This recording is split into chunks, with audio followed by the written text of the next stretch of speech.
এত টাকা দিয়ে কি হবে, এত সম্পদ দিয়ে কি হবে, এত ব্যস্ততা দিয়ে কি হবে তোমার? স্টপ, থামুন, অনেক হয়েছে। আন্না, থামুন, take a rest, take a breath and think about death.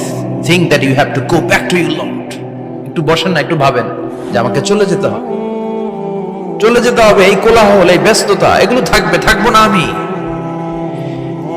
সাইয়েদনা Omar Faruk বলেছেন, মুতু ক্বাবলা আন তামুতু, মরার আগে একবার মরো। হাসিবু ক্বাবলা আন তুহাসাবু আলাইকুম, তোমার হিসাব নেওয়ার আগে তুমি একবার নিজের হিসাবটা করো না। কাগজ বের করে একটু লিখো না কি কি ভালো কাজ করছিলা, যেগুলো দিয়ে নাজাতের ওসিলা হতে পারে। 1 2 3, আর কি কি আকাম কুকাম করছো দেখো না, লিখে দেখো তোমার অবস্থাটা কি। মরার আগে একবার মরো।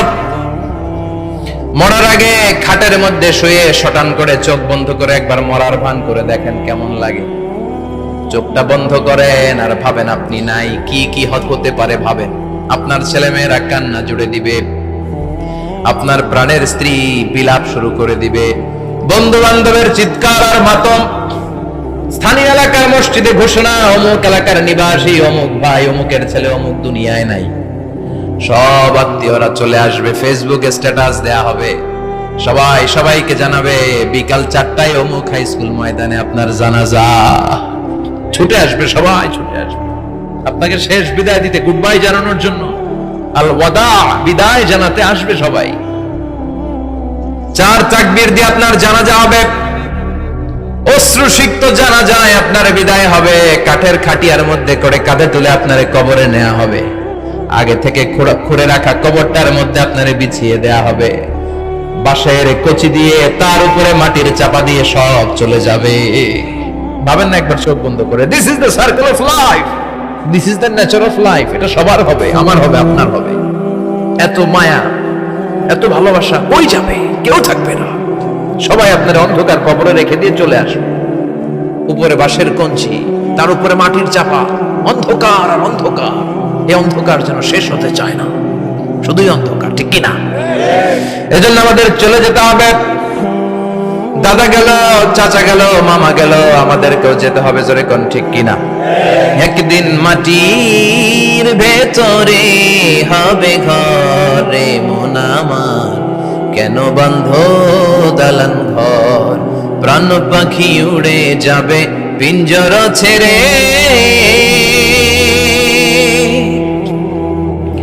ধরা ধামে সবই রবে, তুমি যাবে চলে, বন্ধু বান্ধব যত, মাতা পিতা যারা সুত, সবই হবে তোমার পরে, মন আমার কেন বন্ধ দালান ঘর, একদিন মাটির ভেতরে হবে ঘরে মন আমার, কেন বন্ধ দালান ঘর, ঠিক কিনা?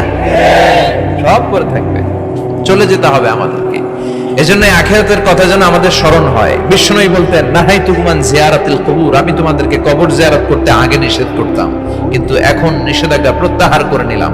এখন সব সময় তোমরা কবরের সামনে যাবা আর জিয়ারত করবা। কবরস্থানে জানতো বড় কৃষ্ণপুরের এই গ্রামের কবরস্থান আছে কোন দিকে? পূর্ব দিকে আছে, গোখরার জলের ওদিকে। যান আপনারা, একটু যাবেন, একটু গেলে আখিরাতের কথাটা স্মরণ হবে। ওখানে ছোট শিশুরা শুয়ে আছে, কিশোর যুবকরা আছে, আপনার মতো তাগড়া যুবক মুরব্বীরা আছে। এরা এই এলাকায় থাকতো, এরা আকাশ থেকে নেমে আসে না, এই এলাকার সন্তান, আজ নাই। একটা সার্টেন পিরিয়ড শেষে আপনিও থাকবেন না। This is the nature of life, this is the circle of life. ছোট্ট শিশু হয়ে এসেছিলেন, শৈশব, কৈশোর, যৌবন, প্রৌঢ়ত্ব। আগে ছিলেন সিঙ্গেল, বিয়ে করে হয়ে গেলেন ডবল। এরপরে আল্লাহ আপনাকে একটা মেয়ে দিল, এরপরে মেয়েকে বিয়ে দিয়ে শ্বশুর হলেন, এরপরে ওই মেয়ের ঘরে সন্তান হতে নানা হলেন। আর কতদিন? অনেক দিন হলো তো, অনেক লম্বা সময় পেয়েছেন আপনি। Think about death. এবার যাওয়ার কথা ভাবেন, আখিরাতের সামানের কথা ভাবেন, ফিরে যেতে হবে। কি শক্তিশালী যুবক, বার্ধক্য চলে আসলে লাঠি ছাড়া চলতে পারে না। কুচকুচে কালো দাড়ি সাদা হয়ে যায়, দাড়ির শুভ্রতা, বয়সের ভার, রং ধরা যৌবন জং ধরে শেষ, ঠিক কিনা? This is the circle of life. যুবক ভাইয়েরা, এটাই জীবন, চলে যেতে হবে, কেউ থাকতে পারবে না, ঠিক কিনা? এটা রিমাইন্ডার আল্লাহ এই সূরার ভেতরে দিয়েছেন যে তোমাদেরকে ফিরে যেতে হবে, এই লোভ লালসা ছেড়ে দাও। রব্বুল আলামিন বলেন আলহাকুমুত তাকাসুর হাত্তা যুরতুমুল মাকাবির। ও গোলাম, দুনিয়ার সম্পদ লোভ লালসা তোদেরকে পাগল বানিয়ে দিয়েছে।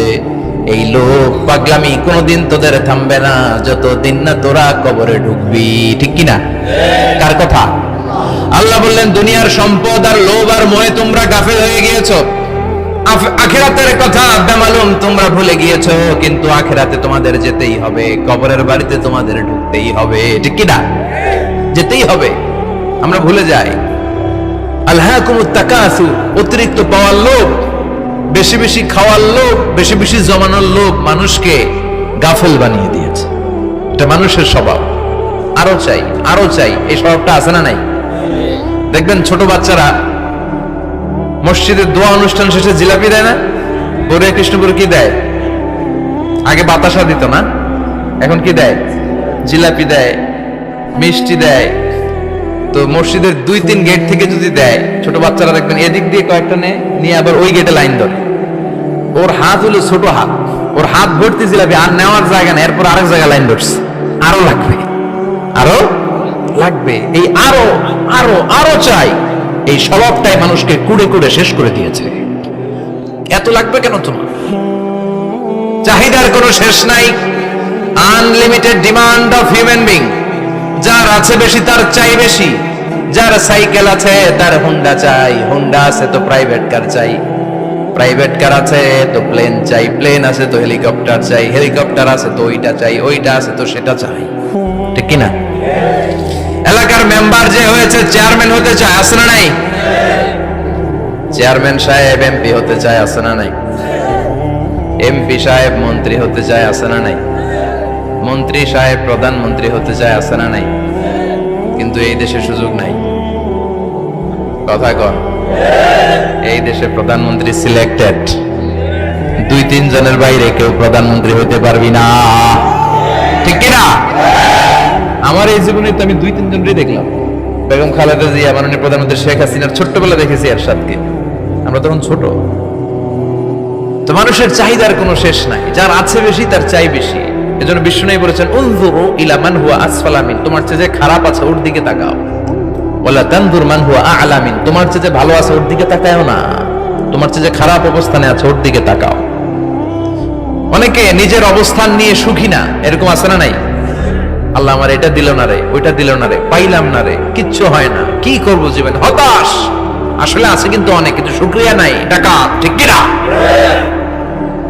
নিজের অবস্থান নিয়ে সুখী না, কিন্তু অনেক লোক আছে তারা আপনার অবস্থানে পৌঁছতে চায়। তাদের দিকে তাকিয়ে দেখেন, আপনি যে অবস্থানে আছেন এই অবস্থানে পৌঁছাটা অনেকের কাছে স্বপ্ন। তারা প্রতিনিয়ত সংগ্রাম আর স্ট্রাগল করে যাচ্ছে আপনার অবস্থানে পৌঁছতে, আর আপনি এটা নিয়ে সন্তুষ্ট না। শেখ সাদির নাম শুনেছেন? বালাগাল উলা কাশাফাদ দুজা, এই কবিতাটা রচয়িতা ইরানের বিখ্যাত এক কবি। উনি একবার আর্থিক সমস্যার মধ্যে দিয়ে সময় কাটাচ্ছেন, টাকা নাই, পয়সা নাই, পায়ে দেওয়ার মতো জুতা নাই।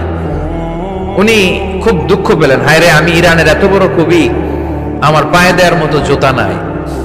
দুঃখ ভরা মন নিয়ে রাস্তায় হাঁটতে বেরোলেন। হাঁটতে হাঁটতে হঠাৎ দেখলেন একটা লোক শুয়ে শুয়ে কাঁদছে, ওই লোকটার 2টা পাই নাই, পাই নাই। উনি সেজদায় পড়ে গেলেন, আল্লাহর কাছে ক্ষমা চাইলেন, আল্লাহ অনেক দিয়েছো, শুকর আলহামদুলিল্লাহ। এজন্য যেই পরিস্থিতিতেই থাকি না কেন আমরা কি পড়বো? জোরে বলেন, কি পড়বো? এজন্য কানাতু মিনাল ইসলাম, অল্পে তুষ্ট থাকার নাম হলো ইসলাম। সম্পদ লাগবে কিন্তু সম্পদের পাহাড় লাগবে না, ঠিক কি না? অল্প খান, অল্প পড়েন, অল্প জামান, অল্পের ভেতরে বরকত ঢুকাইয়া দিছে কে? দেখবেন যাদের সম্পদ অল্প তারা সুখী বেশি।